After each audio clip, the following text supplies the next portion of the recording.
Esselamu Aleyküm ve Rahmetullahi Teala ve Berekatuhu. Bu hadise 2007 ildə olub miladi ilə. Deməli, universitet müəllimlərindən biri yaxın qohumlarının birinin ziyarətinə gedir London şəhərinə. Bu müəllim bizdə Ərəbistanda yaşayır, bilirsiniz.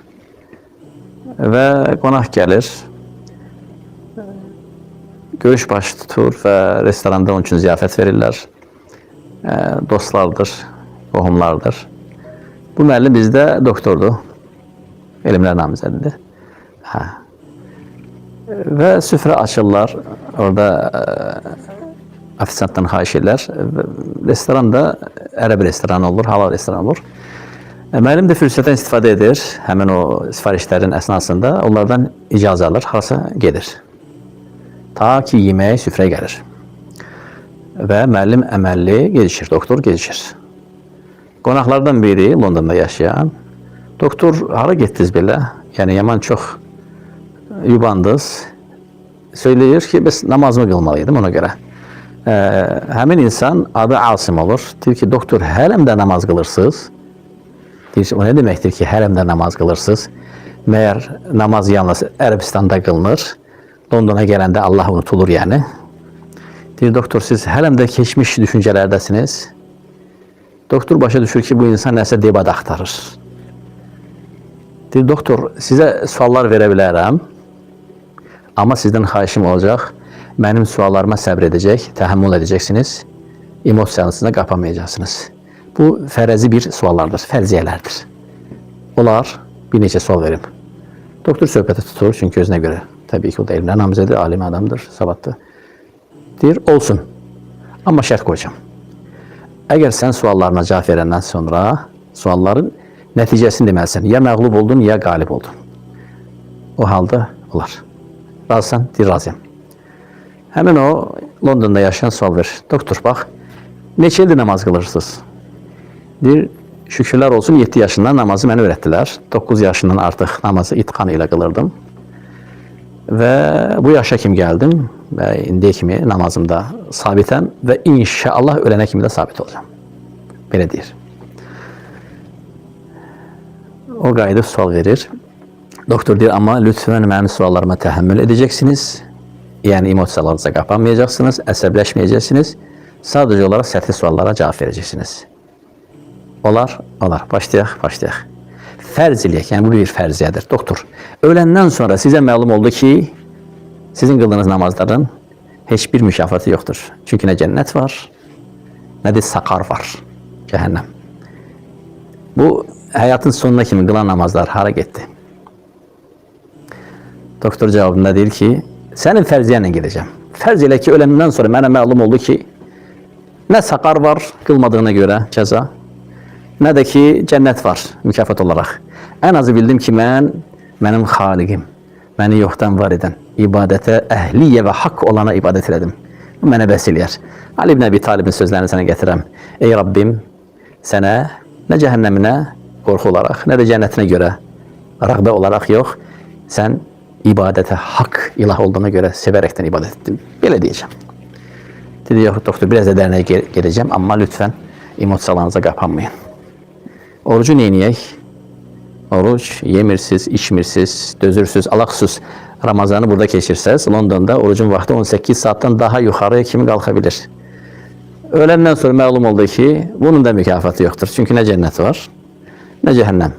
Bu boyda ac qalmağınızı neynəyəcəksiniz? Doktor deyir ki, sənin fərziyəndən qırağa çıxmayacağım.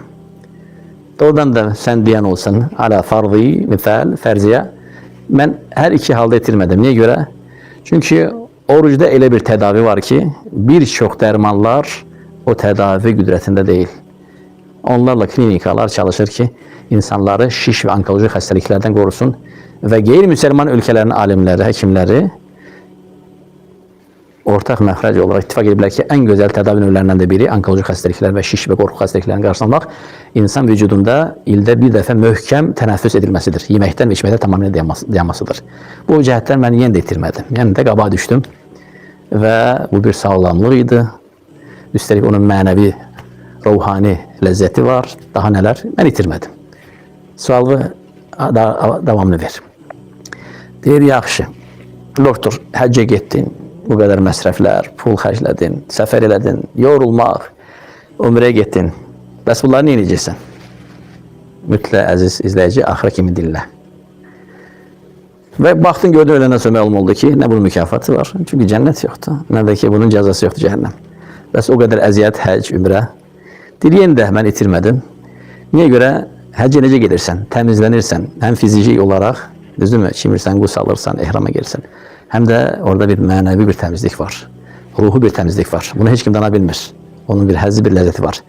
Hətta sənin fərziyənə getsək, həyatımda etdiyim səyahətlərin ən gözəl, ən tatlı səyahəti hesab edərəm. Yenə də mən itirmədim. Doktor, qusura baxmayın, sonuncu sualım lap kəskin olacaq. Lütfən mənə təhəmmül eləyin. Öləndən sonra məlum oldu ki, Allah da yoxdur, cənnət də yoxdur, cəhənnəm də yoxdur, mükafat da yoxdur, cəza da yoxdur. Həyatında heç içki içdin mi doktor? Ha, viski, nə bilim, konyak, nə bilim. Sən bunun dadına baxmadın. Doktor ki, həyatımda içməmişim, içməyəcəm də. Doktor, bu boyda həyatı yaşadın və sən bunun həzzini almadan dünyadan keçdin. Bunun dadına baxmadan, bunun bir dadı var, bir ləzzəti var, başlayır orada vəsəlməyə. Və qiyamət, daha doğrusu öləndən sonra məlum oldu ki, belə elə. Deyir, yenə də mən itirmədim. Sənə də məlumdur ki, və bütün dünya həkimləri və qeyri-müsəlman alimləri ittifaq edib ki, içkidə necə daha böyük təhlükə və xəstəliklər var, nəinki faydaları. Neçə ailələri məhv elədi, neçə şərif olan şəxsiyyəti şəxsiyyətsiz elədi, şərəfsiz elədi. Düzdürmü? Yəni, içkinin fəsadları sayılıb qurtarılmaz. Düzdürmü? Yenə də mən itirmədim. Mənə həyatımda əsla lazım olmayan böyük bir şeydən qurtuldum. Həlim içki alüdəlik xəstəliyini tutanları demirsiniz. O alüdəliyə düşən insan məhv olur, bir daha onu heç kim oradan çıxarda bilmir. Bununla da mən qorundum, qurtardım. Suallarım bitti mi? Hə, doktor, suallarım bitti. O zaman etiraf elə. Sən məhzumsan, yoxsa qalibsən. Onunla asım, etiraf elə, mən məğlub oldum. Doktor, yəqin ki, məğlub olmağım sizi çox sevindirdi. Deyir, yox, sevindirmədi, əksinə çox məni üzdü. Deyir, niyə görə? Çünki mən də sənə sual hazırlamışam, amma sənin çoxlu sualların əvəzinə bircə kəlimədən ibarət bir sual hazırlamışam. Bacarırsansa ona cavab ver. Razısan, razıyam. İndi sənin fərziyənə gedək. Olmadı, elə oldu belə. Hə? Olmadı elə, oldu belə. Ölüm anında ölüm mələklərini gördün. Ruhunu çıxardıb, hə? Cəhənnəmdən getirdikləri qıldan olan üfunətli kəfən var, ora saldılar. Səmanın qapılarından keçirtdilər, açılmadı qapı. Oradan qəbirə düşürtdülər, ruh dünyası var, qəbir əzabı var, saqar var, cənnət var və hələm bura qiyamət qopdu. İnsanlar haşıra, nəşirə yığıldı, mizanın tərəzinin önünə gəldin. Nə deyəcəksən? Qala birciun, ey Rabbim, nə olar məni geri döndər. Bəs sənin hal necə olacaq? Olmadı belə, oldu elə. Səndə hər iki halda itkidir. Dünyada da, ahirətdə də. Məndə isə sənin fərziyyəni hələm qəbul etsək, heç bir halda etki yox idi. Heç bir halda. Ha? Və təsəvvürlə, ölüm anında mələkləri görməyin kifayət edəcək ki, ey Rabbim, səhv elədim. Ya həsrətə. Səhv yoldaydım. Məni geri döndərin. Mən yanıldım. Dönmə şansı artıq ölüm mələyin görməklə dayanır. Ölüm mələklərini görməklə ruh xirtəyə çatmaqla artıq geri dönmək şansı qadan edilir. Artıq burada sənə şans vermə, geri getməyə. Onda sənin halın olacaq. Hələm qəbirdə, qiyamət saatına kimi. Qiyamət saatı sıratın üzərində ayağını qoyanda, ondan qabaq mizanın önünə gələndə, öz aqibətini əvvəlcə biləndə, ey Rabbim, nə deyəcəksən?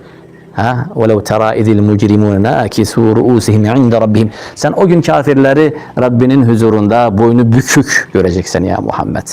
Onlar peşmançılıq və həsrət içərisində etiraf edəcəklər. Rabbena absarna və semi'na farci'na na'mal salihan inna muqinun. Ey Rabbimiz, biz artıq gördük.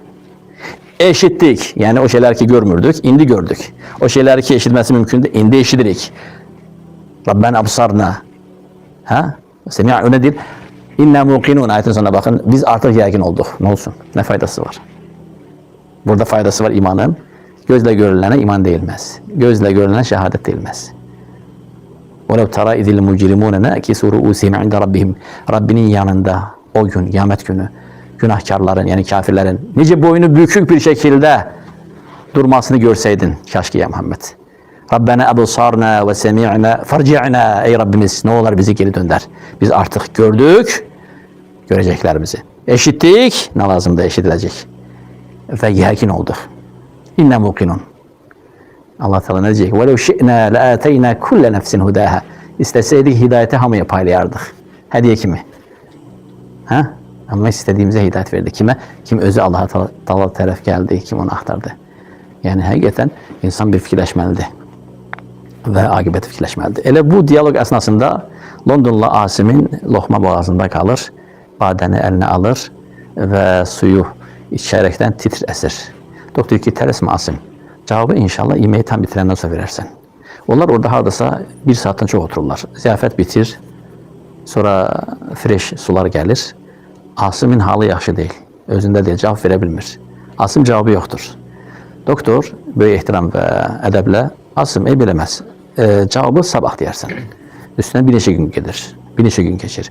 Ta ki doktorun səfərinə 1 gün qalır. Onlar yenə doktora ziyafət verirlər və qonaqlıq təşkil edirlər. Doktor ümid edir ki, Asım bu dəfə cevabı gətirəcək. Görüş təyin olur. Və bu dəfə Asım başqa bir sima ilə gəlir. Gələndə deyir ki, Esselamu aleykum və rahmetullahi və barakatuhu. Şeyx, cəzakallahu xeyrəl cəza. Allah səndən razı olsun. 20 il bundan qabaq son qıldığım namaz idi. Dindən tam çıxmışdım. Sən məni Rəbbinə qaytardın. Vallahi sənin sualın yuxularımı, gecelərimi yuxusuz etdi. Doktor, sənin sualın cavabsız olan o sualım ki, və cavab yoxdur. Olmadı belə, oldu belə. Sən hər iki halda udursan, mən hər iki halda uduram. Öz fərziyəmlə. Qiyamət günü. Doktor, Allah səndən razı olsun. Yəni, sənin sualının cavabı mənim gecelərimi yuxusuz etdi və mən ona cavab tapa bilmədim ta ki tam təslim oldum. Günlərimin namazımı bərpa eləmişəm. Əşhədü ən la ilahə illallah vahdə la şərikə ləh və əşhədü ənə Muhammədən əbdü Rasulü. Burada üzümü tuturam.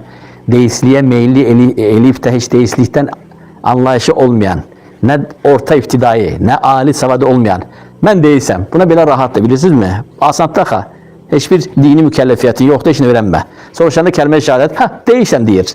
Onları üzümü tutup deyirəm ki, məsələ siz düşündüğünüz kimi de o kadar asant değil. Məsələ çok ciddidir ve məsuliyyətlidir. Seçim eləyəndə bax gör, nə seçim eləyirsən, sen özün de bilmeden öz helakına seçim etmişsen benim aziz dinleyicim ve izleyicim. Öğren, araştır. Peşmançılık bir defa olacaktır. Həsrət bir defa olacaktır. Müsibət odur ki, geri dönmeye şans yoktur. Hadi ve sallallahu aleyhi ve sellem ala nebine Muhammed ve ala alihi ve sahbihi ecma'in.